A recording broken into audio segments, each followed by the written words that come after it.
Madhupur railway station फिर से railway का हब बन रहा है। ये बातें गोड्डा सांसद डॉक्टर निशिकांत दुबे ने आज मधुपुर रेलवे स्टेशन पर बने रेलवे वॉशिंग फिट के उद्घाटन के दौरान कही। दरअसल आज सांसद के प्रयास से अमृत भारत योजना के तहत 30 करोड़ की लागत से मधुपुर स्टेशन पर रेलवे वॉशिंग फिट का कार्य पूरा हो गया और कार्य पूरा होने के उपरांत उनके द्वारा विधिवत वॉशिंग फिट और प्रशासनिक भवन का फीता काटकर उद्घाटन भी किया गया। इस मौके पर आसनसोल डिवीजन के डीआरएम अजितानंद सिंह सहित रेलवे के कई अधिकारी और बड़ी संख्या में लोग मौजूद रहे। मौके पर सांसद ने कहा कि एक समय मधुपुर रेलवे स्टेशन रेलवे का हब हुआ करता था, पर धीरे धीरे वो खत्म हो गया।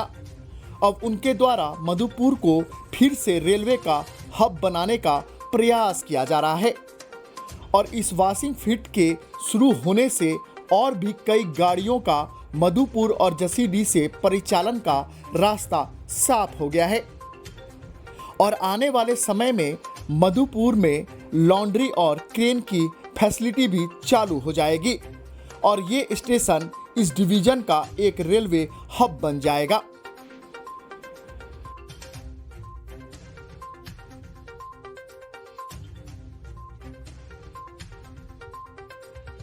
लेकिन ट्रेन खोलना जितना आसान है, जिन लोगों को टेक्निकल चीज़ें नहीं पता है कि जब तक साफ़ सफाई नहीं होगी उनकी मेंटेनेंस का, प्राइमरी मेंटेनेंस जिसको कहते हैं रेलवे के शब्द में, वो यदि आपके यहाँ नहीं है तो आप ट्रेन नहीं खोल सकते। कई एक ट्रेनें मोदी जी के कारण जो सरकार बनी है वो पिछड़े क्षेत्र का विकास करना चाहती है, इस कारण से कई एक ट्रेनें एक तरह से समझिए ज़बरदस्ती यहाँ से खुल रही थी और उसमें जो आसनसोल डिवीज़न है उसके डीआरएम साहब अभी चेतनानंद जी हैं, इन लोगों का बहुत बड़ा योगदान है।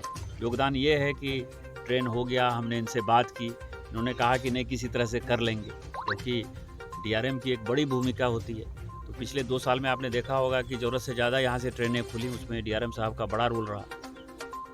और हमारे एमपी बनने के पहले आज भी मैंने लिखा है कि पूरी बैद्यनाथ धाम एक्सप्रेस था, बैद्यनाथ धाम से चलना था पूरी, लेकिन वो पटना से खुली।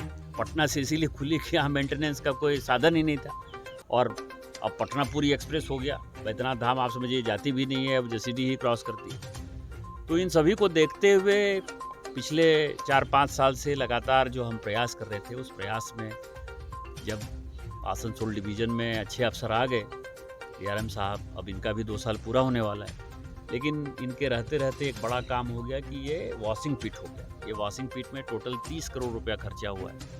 लेकिन इसके अलावा मधुपुर में कई एक चीज़ें हैं, लॉन्ड्री की फैसिलिटी डेवलप हो रही है, क्रेन की 140 टन क्रेन की जो है फैसिलिटी डेवलप हो रही है। तो मधुपुर जो पहले रेलवे का हब हुआ करता था वो एक सेंटर फिर से हो गया और मेंटेनेंस ऑलरेडी चालू हो गया है यहाँ से चेन्नई के लिए, गोवा के लिए, पुणे के लिए। तो अब कोई भी ट्रेन खोलने में कोई भी असुविधा नहीं है। ये एक वॉशिंग पिट बन गया है। दूसरा वॉशिंग पिट जो है देवघर में अभी डीआरएम साहब ने कहा है कि महीने 2 महीने के अंदर जो है वो भी तैयार हो जाएगा। तो हमारे पास जब 2 वॉशिंग पिट हो जाएगा तो अभी 2 ट्रेन रोज़ जो है मेंटेन हो सकती है। वहाँ जब हो जाएगा तो वहाँ भी 2 ट्रेन रोज़ मेंटेन होगी, तो 4 ट्रेन रोज़ मेंटेन होगी। तो साप्ताहिक मान लीजिए कोई एक्सप्रेस ट्रेनें चलती हैं तो हम लोग 28 ट्रेन जो है उस सप्ताह में उसको मेंटेन करने की स्थिति में होंगे, तो ये एक हब हो जाएगा। उसी तरह से गोड्डा में 2 वॉशिंग पिट ऑलरेडी सेंक्शन हुए। मुझे नहीं लगता कि किसी लोकसभा में इतना वॉशिंग पिट जो है सेंक्शन हुआ होगा, जहां मधुपुर में भी वॉशिंग पिट है, देवघर में भी वॉशिंग पिट है, गोड्डा में भी वॉशिंग पिट है।